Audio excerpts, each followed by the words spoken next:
The full effect of Brexit will be studied for years, but for students the impact is clear-cut.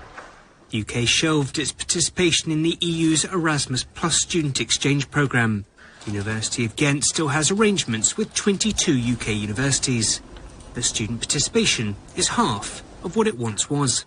Administrative steps have increased and have made it increasingly difficult for students to really make sure that this is in place before they leave for the UK, and and specifically for internships, these steps have turned out to be very complicated and in a lot of cases unfeasible for students.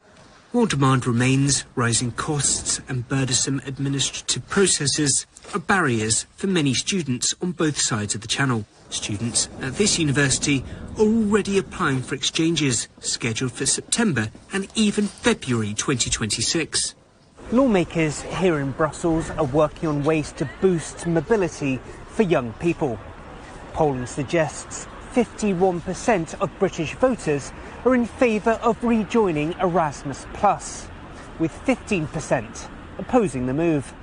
The Liberal Democrats back the plan, but the Labour government says the UK currently has no plans to rejoin the programme. The European Union has separately floated a plan to open pathways for young people to spend longer periods of time overseas, without necessarily being strictly tied to a job, educational programme or training programme. That has also been rejected by London. Some EU lawmakers blame the politics that still surround Brexit, especially the issue of migration. I think that since the UK left the European Union, immigration has increased. I think it is a subject that is politically manipulated, instrumentalized. Erasmus Plus, yes, it is about mobility. Young people can arrive in the country, but I think some companies would be very happy to have young Europeans back. The UK replaced Erasmus Plus with its own system called Turing in 2021, boasting exchanges around the world, and not just in Europe.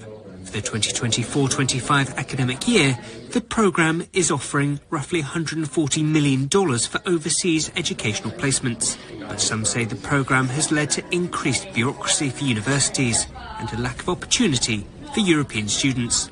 What Turing does is, whilst allowing that kind of outgoing study, it doesn't fund incoming study.